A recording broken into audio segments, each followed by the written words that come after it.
Assalamualaikum warahmatullahi wabarakatuh. Pada kali ini kami akan menjelaskan laporan keuangan pada perusahaan jasa. Akan ada 3 laporan keuangan yang akan kami susun.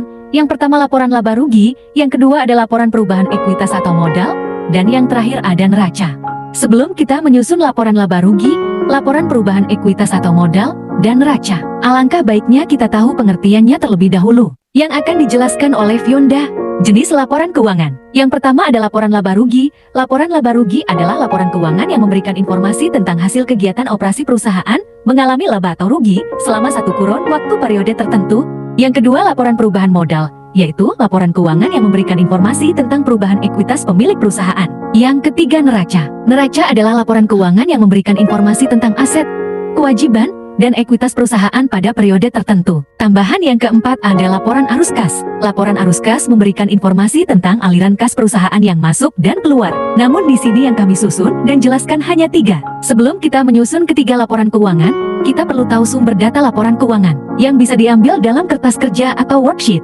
Menyusun laporan laba rugi akan dijelaskan oleh Nadia. Sumber data diambil dari worksheet sebelumnya pada kolom ikhtisar laba rugi dan neraca. Cara mengetahui apakah perusahaan mengalami laba atau rugi cukup mudah, yaitu dengan dikuranginya pendapatan jasa dengan beban. Di sini, pendapatan jasa sebesar Rp6.600.000 dikurangi keseluruhan beban sebesar Rp9.220.000. Maka perusahaan mengalami rugi sebesar Rp2.620.000. Selanjutnya laporan perubahan ekuitas atau modal yang dijelaskan oleh Putri. Untuk mencari hasil laporan perubahan modal, pertama kita harus menjumlahkan rugi dan prive. Setelah rugi dan prive dijumlahkan, kita kurangi dengan modal awal sehingga kita akan tahu hasil modal akhir. Modal awal 10 juta dikurangi prive dengan rugi yang sudah dijumlahkan yaitu Rp3.620.000.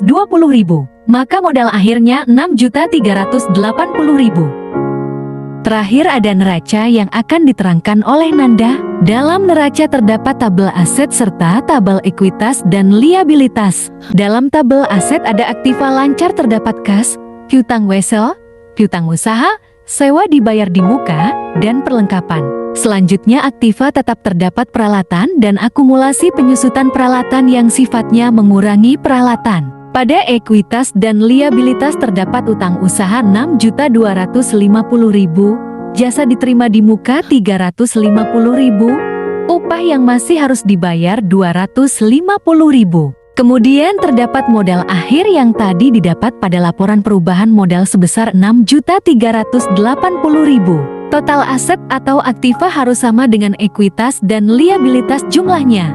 Maka dijumlahkan hasilnya sama-sama Rp13.230.000 yang artinya balance. Sekian dari kami berempat. Terima kasih sudah memperhatikan dan maaf bila banyak kurangnya. Semoga apa yang kita jelaskan dapat dimengerti. Wassalamualaikum warahmatullahi wabarakatuh.